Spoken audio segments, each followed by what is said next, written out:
Kita beralih ke Sulawesi Barat, pemirsa. Cuaca buruk yang melanda wilayah pesisir Kabupaten Polewali Mandar di Sulawesi Barat membuat abrasi di pesisir pantai Mampie Galeso.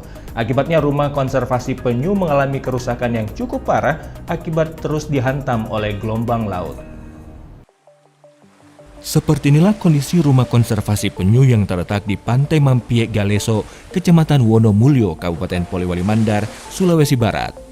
Rumah penyu ini mengalami kerusakan yang cukup parah setelah diterjang oleh cuaca buruk yang terjadi sejak akhir Desember tahun 2022 lalu. Sejumlah pohon kelapa pun tumbang dan beberapa fasilitas di rumah penyu ini mengalami kerusakan, seperti rumah utama pos pemantau, gazebo, buku, serta beberapa fasilitas lainnya. Kerusakan fasilitas yang paling parah di rumah penyu ini adalah rumah pos pemantau yang terancam ambruk akibat beberapa tiang penyangga rumah penyu telah patah akibat dihantam gelombang laut secara terus-menerus. Terlihat beberapa tiang rumah penyu telah menggantung dan tidak bertumpu lagi di tanah, sehingga kondisi ini sangat membahayakan karena sewaktu-waktu rumah penyu ini dapat roboh.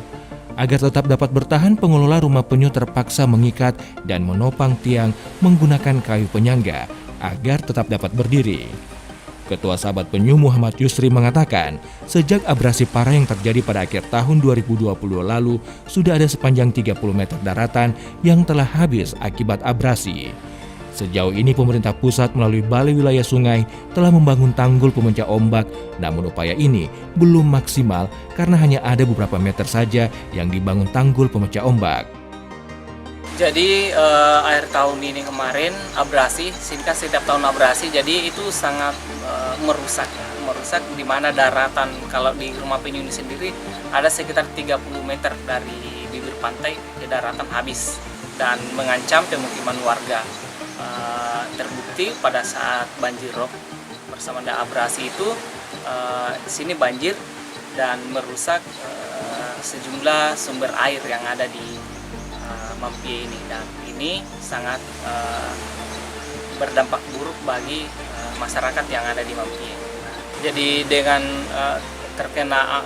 terkenanya abrasi ini, kondisi rumah penyu sampai hari ini belum bisa difungsikan karena posisi tiangnya masih tergantung karena tergerus terus oleh abrasi.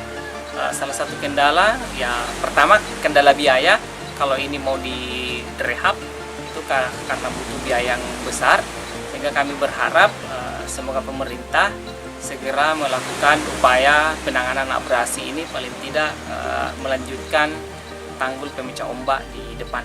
Jadi akibat abrasi ini fasilitas yang rusak itu ya gazebo, termasuk TV, ada komputer dan beberapa alat-alat kebutuhan yang ada dalam, dan beberapa ada sampai ratusan buku juga yang sempat tergenang, itu tidak sempat kami selamatkan pada saat itu. Selain merusak rumah penyu, abrasi ini juga mengancam pemukiman warga sekitar yang jaraknya kini hanya tersisa puluhan meter dari bibir pantai Mampie. Abrasi di pantai Mampie ini telah terjadi bertahun-tahun dan belum ada perhatian serius dari pemerintah daerah setempat. Warga pun berharap agar pemerintah lebih serius dalam menangani persoalan abrasi yang terjadi di pesisir pantai Mampie. Tim Liputan Indonesia TV. Dan informasi tadi menutup jumpa kita dalam Indonesia Today untuk edisi hari ini. Saksikan terus informasi menarik kami lainnya hanya di indonesia.id. Subscribe channel YouTube kami dan follow semua akun sosial media Indonesia.